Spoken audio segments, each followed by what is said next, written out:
Uma boa noite a todos. Sim, é um grande prazer, uma grande alegria estar com vocês. Muito obrigado o convite, a confiança. Obrigado que pela primeira vez também estamos aqui. Não sei se a maioria deve conhecer a gente. Eu ainda sou pastor da Torre, morando agora em Ponta Grossa. A gente está plantando igreja em Ponta Grossa. Meu sotaque é de alemão mesmo. Eu sou da Alemanha. Como sempre brinco, pastor alemão, mas não vou morder ninguém. Em 99, eu precisava fazer um serviço militar. Eu vim ao Brasil para fazer o serviço aqui, serviço alternativo. Conheci a minha esposa, Luciana. Nós trabalhávamos juntos em Bituva, na creche. Retornei para a Alemanha, fiz a teologia. Voltei para o Brasil. Nós casamos e plantamos a igreja em São José dos Pinhais. Depois, nós pastoreamos um ano a igreja aqui na Torre. E nesse tempo nós já tínhamos uma menina, a Emily. Bom, assim, só para explicar, os médicos falaram que nunca íamos ter filhos. Então, por isso a gente entrou na fila de adoção. E, de repente, grávidos, ganhamos a Emily. Pensávamos, quem sabe, talvez vai ser a filha única. Vamos adotar, se der a oportunidade. Retornamos da Alemanha, de uma visita lá. Tocou o telefone, tem uma criança para nós para adoção. Queremos ou não? Sim, queremos. Adotamos Eduardo, 2 meses mais novo que a Emily. Então tivemos 2 filhos. Depois de um tempo, grávidas de novo. A Luciana fez uma cirurgia durante a gravidez, sem saber que estava grávida. Os médicos falaram, esse menino, com toda certeza, 100% deficiente. Veio o Marco, 100% perfeito. E aí tivemos 3 filhos. Mudamos para Vitmarsum, pastoreando a igreja aqui. E os filhos, especialmente a minha filha, começou a orar por uma irmã. Falei, eu sei o que é. Estava orando 16 anos por um irmão. Então, falei, bom, talvez entramos de novo na lista, fazemos um X lá no papel mais fácil do que esperar, talvez não venha. Fizemos o X, fomos chamados, adotamos 3 de uma vez só. 3 irmãos. Nós tínhamos a Emily e Eduardo com 5 anos. Adotamos 3 crianças com 4, 3 e 2 anos. O Marco também tinha 2 anos. Estávamos com 6 filhos. Voltamos para a Alemanha e engravidamos de volta. Então, por enquanto, estamos com 7. Deus nos deu os 7 para nos ensinar. 2 estão na casa dos avós agora, fazendo uns dias de férias lá. Estamos com 5 aqui. E olha, quem tem 5 filhos é nada. Agora, diminuindo 2, né? Tranquilo. Depois de um ano pastoreando aqui, Deus nos chamou para Ponta Grossa. E ano passado a gente mudou então para Ponta Grossa, plantando igreja lá. Estamos há mais que um ano já lidando com a igreja. Um ano a gente estava indo todo domingo e voltando. E durante a semana 3 vezes ainda atendendo a igreja. Então foi muita correria. A gente mudou para lá. E agora morando lá, estamos trabalhando.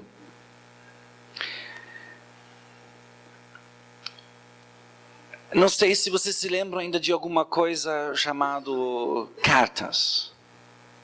Hoje em dia, vocês já receberam uma carta? Não estou falando agora assim, de conta ou foto da viagem. Uma carta mesmo. Quem ganhou uma carta por escrita de um amigo? Quantas décadas atrás?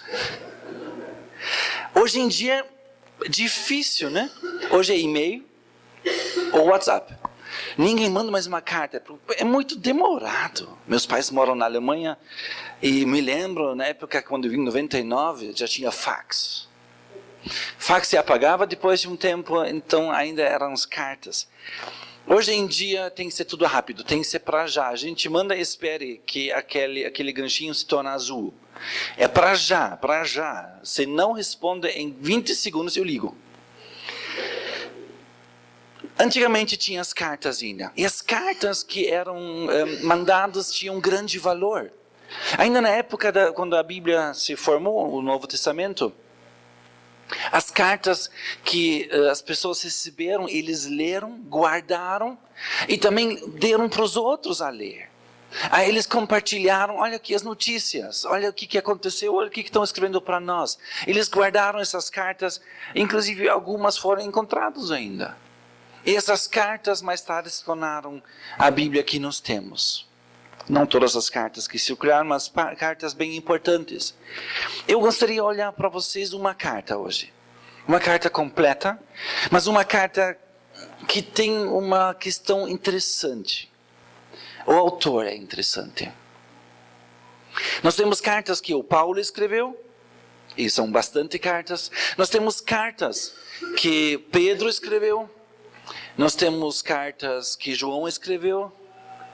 Nós temos cartas que Jesus escreveu. Vocês sabiam? Lendo o Apocalipse, ele começa com 7 cartas. João, o amigo dele, ele foi levado a uma ilha porque era pastor, estava pregando o evangelho. Foi retirado da comunidade e estava colocado numa ilha para não fazer mais mal a ninguém. E de repente, assim ele descreve no primeiro capítulo em Apocalipse, de repente ele escuta uma voz forte atrás dele. Ele olha para trás e numa visão ele consegue ver alguma coisa incrível. Atrás dele, 7 candelabros de ouro.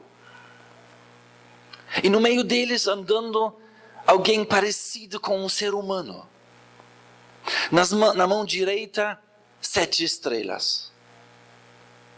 Ele descreve os olhos como o fogo, ele descreve assim, o rosto como o sol, a roupa é comprida até no chão, e aí tem um cinturão de ouro, e ele olha para João, e a voz é como muitas águas, andando no meio dos candelabros, fala para João, tudo que você vê, tudo que você escuta, escreve.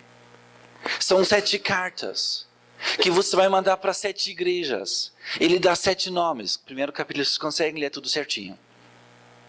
Manda essas 7 cartas para essas 7 igrejas. E João escreve então a carta que Jesus mandou. Eu quero ler com vocês a primeira carta. Uma carta que nós temos em Apocalipse, capítulo 2, dos versículos 1 até o 7º versículo. Apocalipse, capítulo 2, do versículo 1 até o versículo 7. E ele fala assim: ao anjo da igreja em Éfeso escreve: assim declara aquele que tem as 7 estrelas na mão direita e anda no meio dos 7 candelabros de ouro.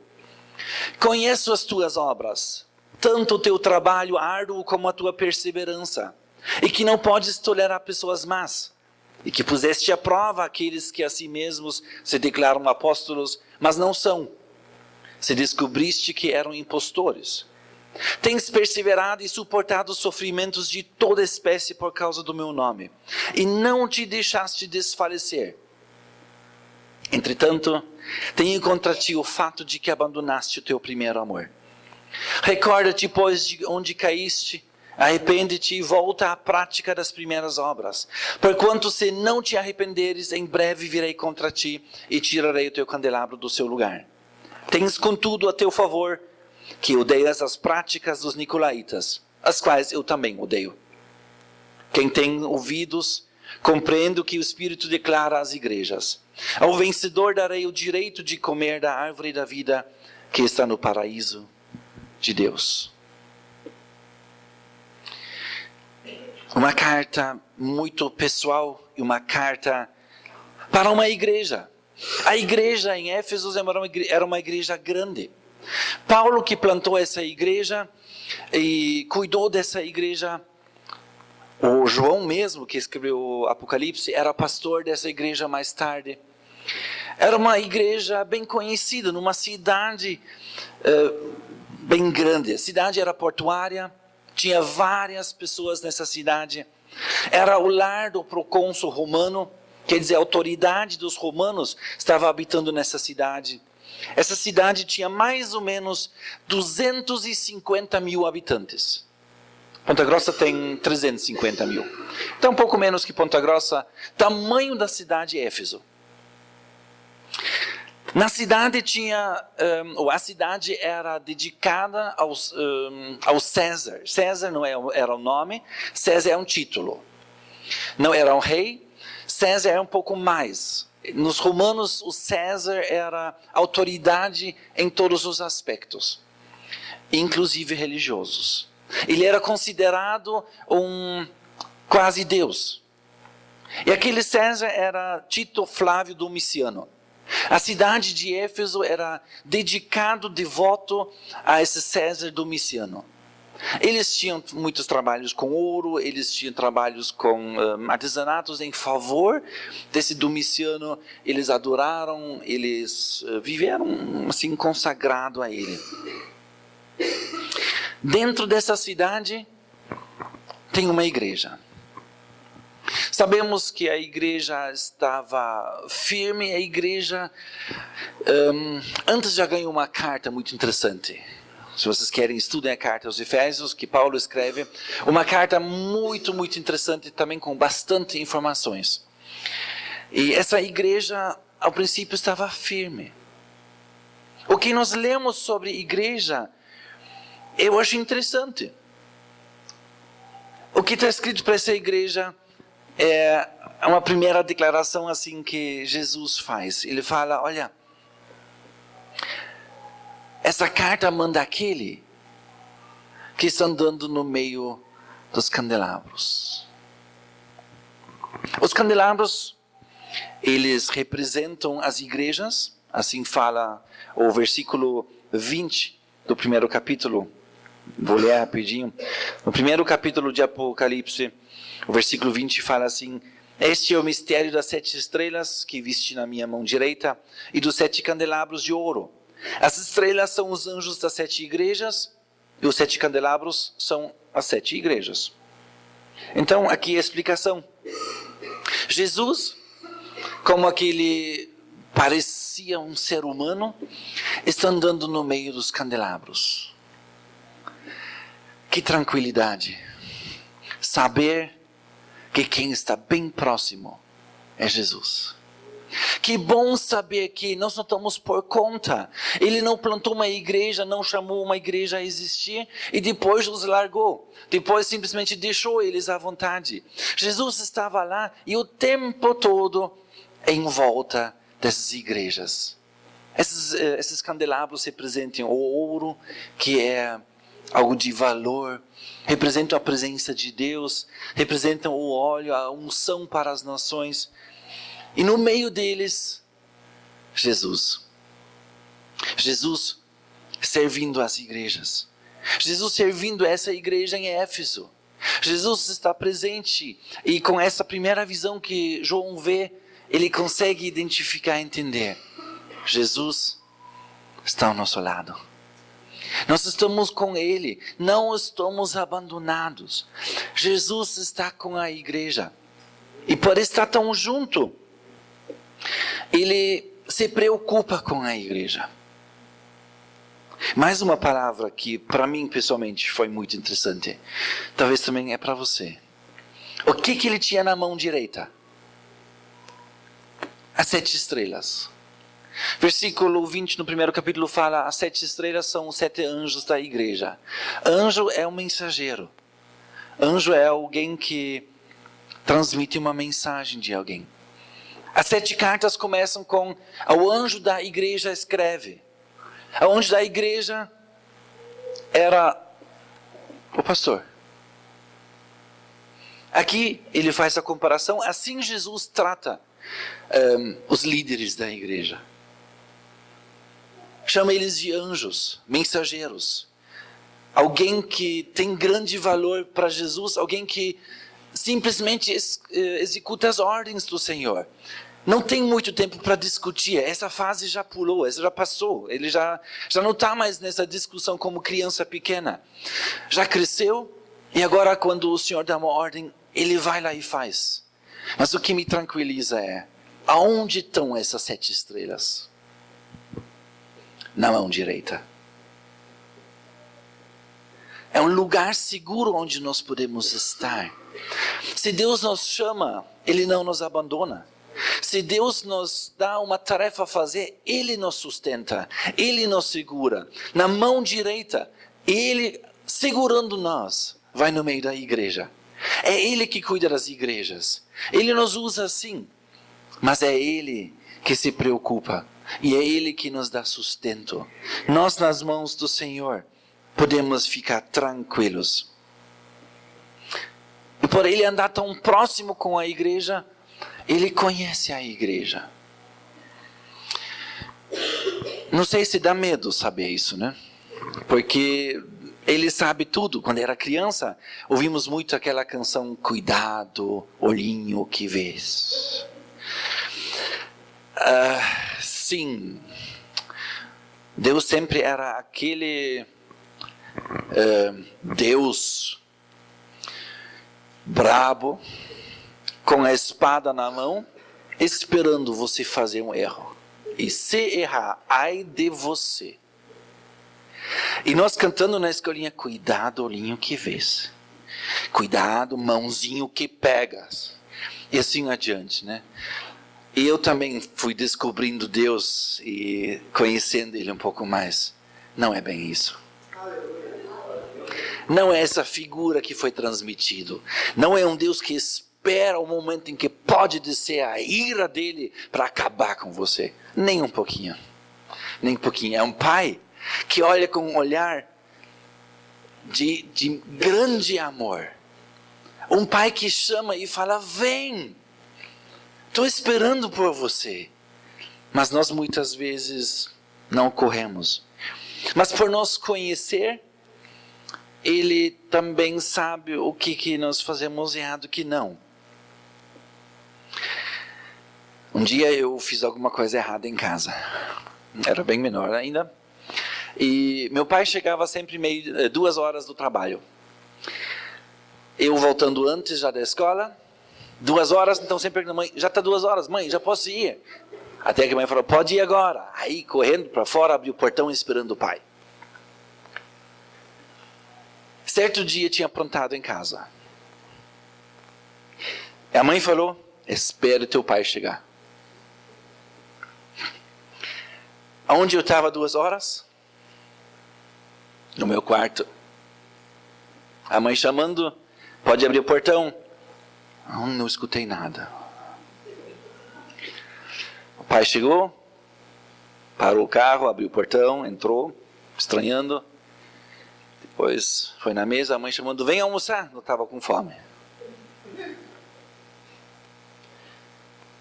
Esperando o momento em que a porta se abrir e meu pai chegar para conversar comigo. Muitas vezes, eu acho que nós criamos esse medo do pai e falamos, espere Deus olhar para você. Mas, gente, Deus não é ser humano. E Deus não é assim, com muito paixão e com muito amor. Ele quer a nossa companhia. Ele está esperando para conseguir nós próximo dele. Ele colocou o filho na cruz. Ele pagou para conseguir a gente próximo, para conseguir atrair nós. Nós que muitas vezes fugimos porque aprontamos. Olha o que ele fala em Salmo 90, versículo 8.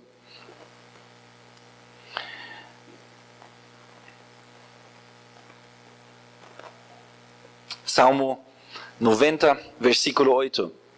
Tu conheces bem nossas iniquidades. Nossos pecados mais secretos não escapam à luz da tua face. Tu conheces bem nossas iniquidades. Sim, Deus nos conhece muito bem. Ele nos conhece melhor do que nós mesmos. Deus olha para nós, nos conhece. E assim Ele manda essa carta falando, olha, eu estou olhando para você. Eu te conheço bem. E sabe o que estou vendo? Esse aqui é o segundo ponto. Eu sei o que você está fazendo. Mais uma vez, um encorajamento. Deus olhando para você e fala, eu te conheço, eu sei o que você está fazendo. Tuas reuniões aqui não estão em vão. Cada vez que você dobra o joelho não é em vão. Eu sei que você está fazendo. Eu sei cada vez que você encontra, que você ora, que você adora. Eu sei cada vez que você fala para alguém de mim. Eu sei isso. Eu conheço as tuas obras. Eu sei como que você está vivendo. Não sei como que é com vocês, mas comigo às vezes é assim. Que se fala, Deus, para quem que estou fazendo tudo isso? Lutando e batalhando e explicando e tentando e coordenando a igreja e ensinando, e no final parece que todo mundo faz o que quer. Para Deus, a igreja nem é minha. Eu nem escolhi a mim mesmo para fazer tudo isso. Por que estou fazendo? Não quero mudar de profissão, né? Então, eu quero continuar nisso. Só que a gente faz a pergunta a Deus, para quem? Por quê? E Deus fala, eu sei muito bem o que você está fazendo. Não se preocupa. Eu estou olhando para você, eu sei que você faz. E não assim. Ele olha e fala, eu reconheço cada obra que você faz por mim. Jesus elogiou a igreja. E fala, tudo que vocês fazem é legal, eu estou vendo isso. Olha que ele fala no versículo 2, Apocalipse 2, versículo 2. Conhece as tuas obras, tanto o teu trabalho árduo como a tua perseverança, e que não podes tolerar pessoas más, e que puseste à prova aqueles que a si mesmos se declaram apóstolos, mas não são, e descobriste que eram impostores. Tens perseverado e suportado sofrimentos de toda espécie por causa do meu nome, e não te deixaste desfalecer. Eu sei o que você está fazendo. Eu conheço teu trabalho, eu sei como que você tem uma postura correta. Você não fecha os olhos e fala, tudo tanto faz, façam o que vocês querem. Eu sei que vocês como igreja olham para as pessoas que estão erradas e chamam a atenção. Vem cá. Não está bem certo o teu estilo de vida. Você tem que mudar. Olha o que a palavra fala. É isso que Jesus fala para a igreja. Eu sei que vocês não toleram qualquer coisa. Eu sei que vocês olham bem para aquele que vem e se apresenta talvez como apóstolo, como que fala aqui o texto, né? E vocês observaram, olharam, perceberam, nem são. Vocês têm uma postura correta com o evangelho. Postura correta com crente, postura correta com não cristão, vocês têm tudo certinho. Vocês estão vivendo um estilo de igreja que me agrada. Olha que legal. Imagine receber uma carta assim de Jesus, mandando para vocês uma carta falando, gente, eu sei que vocês estão fazendo. Eu estou gostando disso. Não seria bom? Seria bom continuar a falar, Jesus está feliz com a gente. Muito bom, nós queremos continuar. Olha mais que a igreja fez em Atos capítulo 20, versículo 29 e 30. Atos capítulo 20, versículo 29 e 30. Aqui eles estão se convertendo, estão chegando a uma certa maturidade e... Desculpe, próximo versículo. Primeiro é esse aqui. Atos 20, 29, 30 fala, eu sei que logo após minha partida, lobos ferozes se infiltrarão por entre a vossa comunidade e não terão piedade do rebanho. E ainda mais dentre vós mesmos surgirão homens que torcerão a verdade com o propósito de conquistar os discípulos para si. Paulo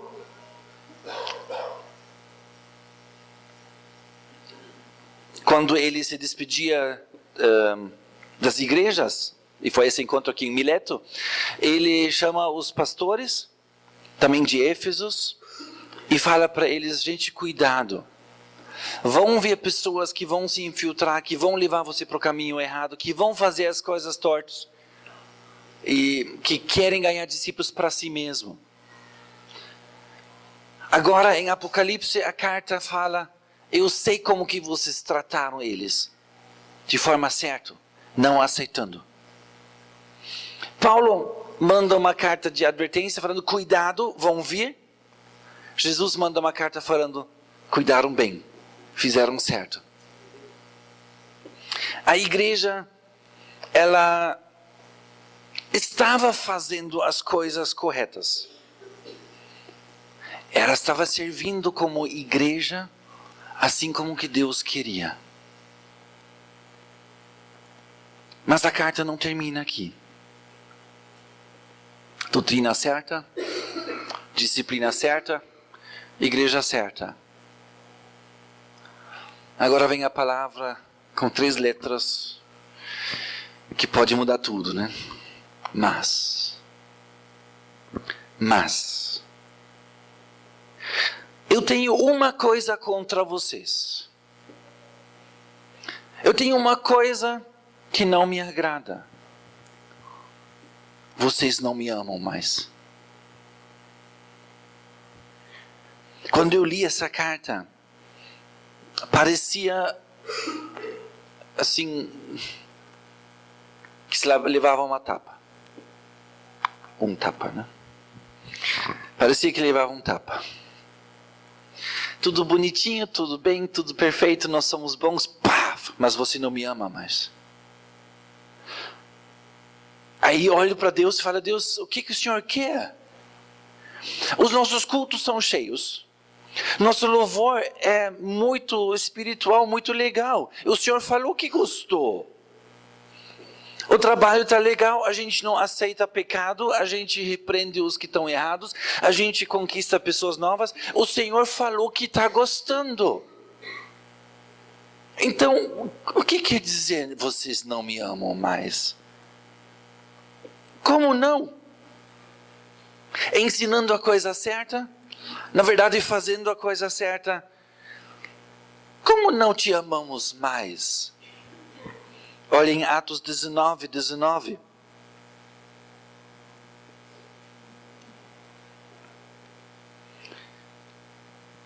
Em Atos 19 tem a passagem que consta assim, como que eles, como recém-convertidos, agiram. Da mesma forma, muitos dos que haviam se dedicado ao ocultismo, reunindo seus livros de magia, os queimaram diante de toda a comunidade reunida. Calculados os seus preços, chegou-se à estimativa de que o valor total equivalia a 50.000 moedas de prata. Muito dinheiro. Se fosse só em reais, vamos pegar 55 mil reais. Não é pouco, não. E só em livros de magia. Eles limparam, queimaram. Queimar quer dizer, acabou mesmo, né? Eles não só colocaram em outro lugar para pegar mais tarde. Eles queimaram, acabou. Não tinham mais. Livros não eram como hoje, impressos assim, rapidamente. Essa é na época que foram escritos. Acabaram. Foram embora. Fizeram a limpeza total, falaram, Senhor, nós te servimos. E agora ele vem falando, vocês não me amam mais? O que o Senhor quer de nós?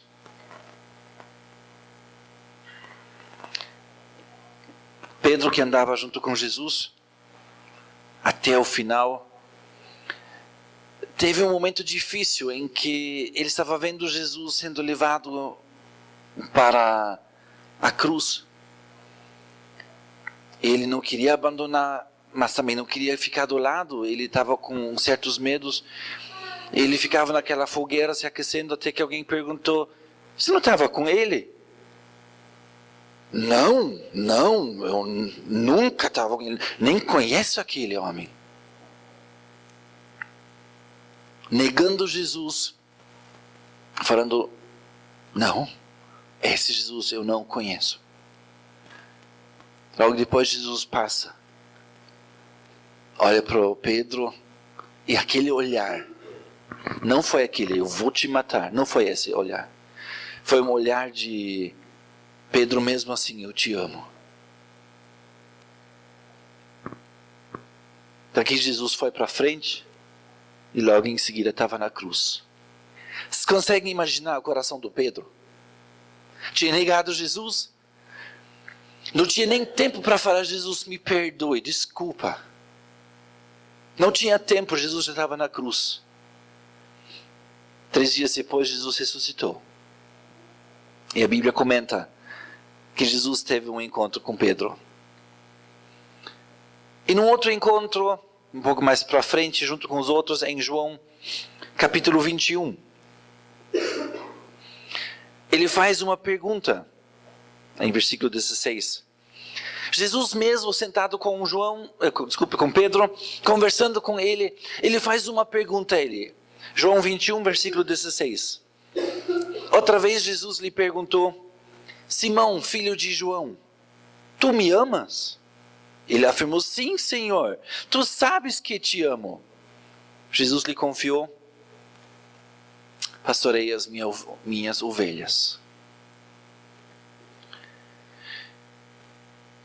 Jesus faz a pergunta para Pedro: Pedro, apesar de tudo que você fez, apesar dos seus erros, apesar de ter me negado, tu me amas? Pedro falou: sim, eu te amo. Então, se tu me amas, canta mais forte no louvor. Não. Se tu me amas, dá mais. Também não. São aspectos talvez do amor. Mas o que Jesus define aqui? E 3 vezes. Se tu me amas, pastorei as minhas ovelhas. Cuida dos cordeirinhos. Se tu me amas, cuida dos outros. Eu não sei. Talvez estou um pouquinho crítico agora. Mas a gente ainda tem que olhar para os outros. A sociedade nos ensina que o centro do mundo é aqui. O meu umbigo. Tem que ser bom para mim. Antes de sair da Alemanha, tinha uma placa bem grande, um cartaz, uma propaganda, escrito em alemão: bom é se é bom para você. Pensei: sério? Para mim é bom passar com 180 na cidade, sou mais rápido. Não posso. Bom para mim é ir com o carro direto até no caixa, não estacionar fora. Bom para mim. Eu não posso olhar o que é bom para mim. Eu tenho que ver o que é certo. Eu não posso olhar para mim a pessoa e falar: tem que ser bom para mim. Para quem que tem que ser bom? Para Deus. Quem que é o centro do universo? É Deus. Na verdade, tem que falar bem certinho: Jesus, né? Porque tudo que foi feito através de Jesus e para Jesus. Ele é o centro de tudo. Ele tem que ser contente. Se nós amamos Ele, nós devemos olhar para o próximo. Nós devemos cuidar do próximo, abrir mão de si mesmo e fazer o bem ao próximo. Atender ao próximo, olhar as necessidades, estar disposto a ajudar, carregar, fazer bem. O Sermão do Monte fala isso bem forte. Nós devemos olhar para o próximo. Se tu me amas, cuida dos cordeirinhos, cuida das minhas ovelhas. Como que podemos amar de verdade? Jesus manda essa carta à igreja em Éfeso e fala: eu sei que vocês estão fazendo, e está legal, está tudo bem. Mas não me amam mais. Olha o que Jesus fala em João 14.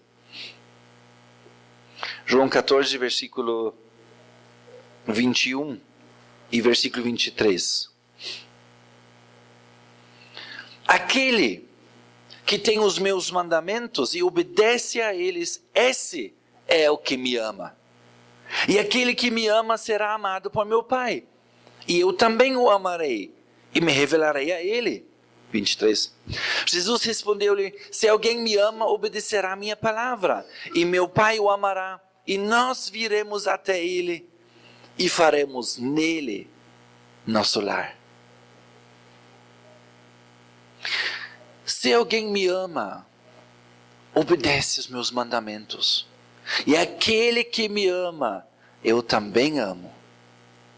E a quem eu amo, meu Pai e eu, nós vamos até ele e vamos morar nele. Jesus fala para a igreja: vocês não me amam mais. Para que ele está olhando em primeiro lugar? Em 1 Coríntios 13 nós temos a canção do amor. Ele fala, se eu soubesse falar as línguas dos anjos, se eu soubesse fazer, transportar montanhas, se eu faria tudo, e não tivesse amor, de nada valeria. Jesus olha para o nosso interior e nosso coração. Jesus olha para nós e fala, eu quero mais do que só o culto. Eu quero o seu amor. Eu quero que você me ama. Eu quero que você olhe para mim e com dedicação e compaixão me ama. Eu não quero que você me trata como alguém que tem que ser satisfeito para não ter ira. Ou aquele que tem que manter ele calmo, senão ele vai fazer de novo algumas coisas contra nós. Não dessa maneira. Nós devemos olhar para Jesus como alguém que nos ama. E nós devemos amar Ele. Em 1 Timóteo 1, versículo 5, ele fala, o alvo dessa orientação é o amor, que procede de um coração puro, de uma boa consciência, de uma fé sincera. A carta que Jesus está mandando não é para condenar, é para colocar o espelho e falar, olha, eu sei que vocês estão fazendo, mas estão fazendo isso sem amor. Não é para apontar o dedo, é para incentivar e para falar, vamos voltar, vamos amar. Oséias, capítulo 13, versículo 6. Oséias é uma carta também de uma grande declaração de amor.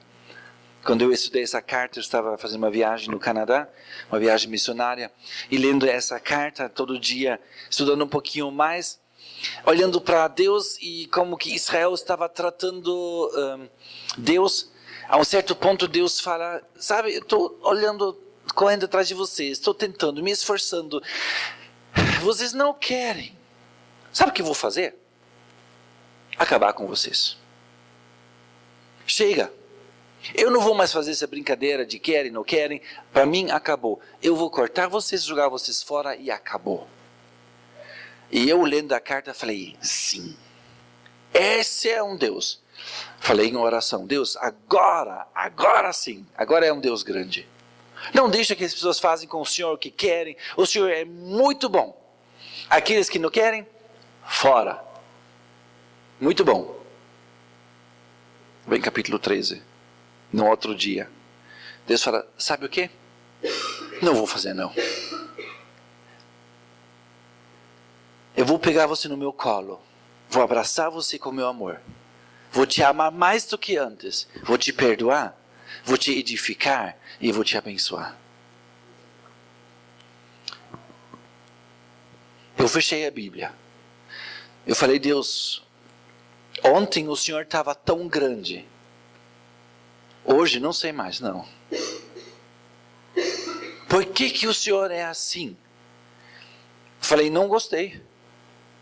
Não gostei. Essa atitude de homem se foi. Por 2 dias tive as minhas lutas. Não conseguia orar, não conseguia falar com Deus. No final do 2º dia, Deus falou.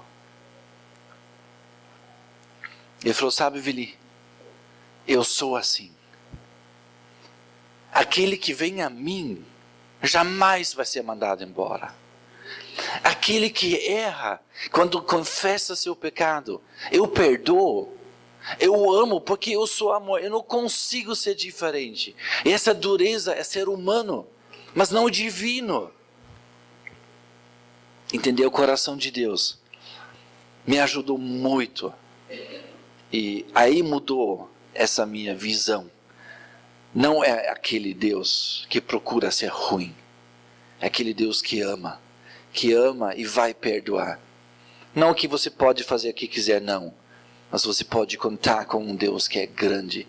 E depois de entender que Deus é assim, Ele foi maior do que até capítulo 12. Oséias capítulo 13, versículo 6, ele fala: quando eu os alimentava, se fartavam, e depois de satisfeitos, tornaram-se arrogantes no coração, e em consequência, me desprezaram.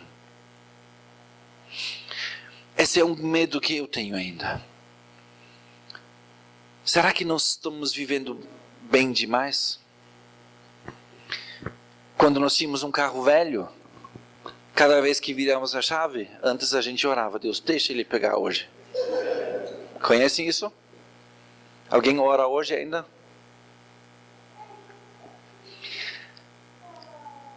Antes, a gente orava: Deus, ajuda para que dê certo de conseguir pagar as contas. E que a gente consegue comprar suficiente com o dinheiro que nós temos. Hoje, com as sobras, a gente tira férias. Será que nós não esquecemos Deus muitas vezes? Aí Deus fala: quando vocês estavam satisfeitos, esqueceram de mim. A igreja tinha templo, a igreja tinha equipe de louvor, a igreja tinha muitas pessoas vindo, fizeram o culto certinho, fizeram tudo que era certo. E Jesus falando uma coisa: eu tenho contra vocês, não me amam mais. Será que nós vivemos simplesmente um certo ritual que é bom? Não sou nem contra culto nem nada disso, mas não é tudo. Quando temos um louvor e as pessoas, tem pessoas que não cantam, e eu pergunto por que não canta junto. Ah, eu canto desafinado. Não tem problema. Deus não está aí para se impressionar com a sua voz. Deus quer ser amado. Ele quer que você adore a Ele. É uma das coisas que eu falo: olha, adora a Deus com a voz que tu tens. Se for torto e Ele não gostar, vai ter que mudar. E se Ele aceita, quem sou eu para não gostar? Você não canta para mim. Você adora a Deus. Muitas vezes a gente terceiriza isso e deixa isso para as pessoas perfeitas. E Jesus olha para nós: não é isso que eu quero. Sim, perfeição é muito bom, mas eu quero ser amado. Eu quero ser amado. Uma coisa eu tenho contra vocês: que não me amam mais. O que devemos fazer? Ele fecha, e com isso também gostaria de encerrar. Ele fala no versículo 5.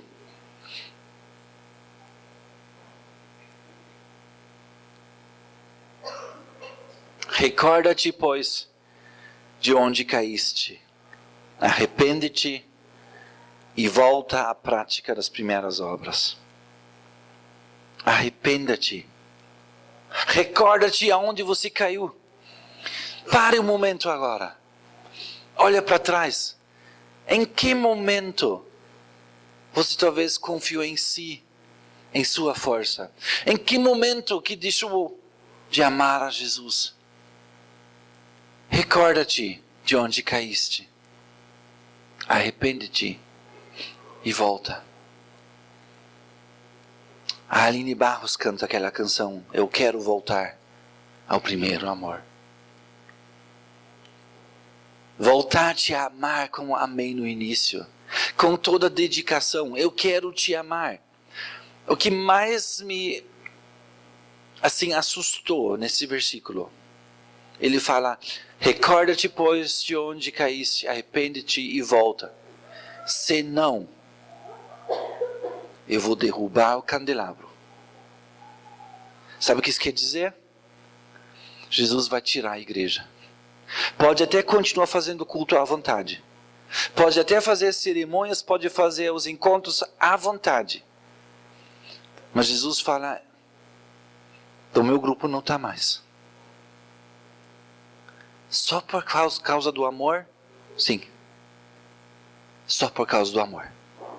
Ele quer que nós o amamos de todo o coração. Ele quer que nós nos dedicamos a Ele com todo o coração. Ele tem que ser o primeiro de tudo. Ele tem que ser o objetivo da nossa vida. Ele tem que ser o primeiro em que nós pensamos quando abrimos os olhos. Ele tem que ser o último que nós pensamos quando fechamos os olhos. Ele tem que ser o conteúdo da nossa agenda. Ele tem que ser o Senhor da nossa vida. Em tudo tem que ser Ele. Se nós não amamos, não temos razão para existir.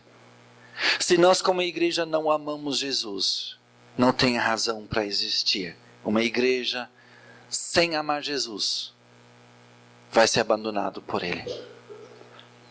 Essa carta que foi escrita, ela fala assim: eu sei que tu fazes, te faz bem, mas me ama. Me ama. Se não me amas, eu vou deixar vocês. Que Deus tenha misericórdia de nós e nos ajuda a nos recordar aonde nós caímos e nos ajuda a voltar ao primeiro amor.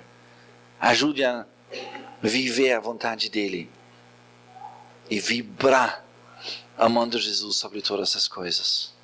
Que Deus nos ajude nisso. Amém.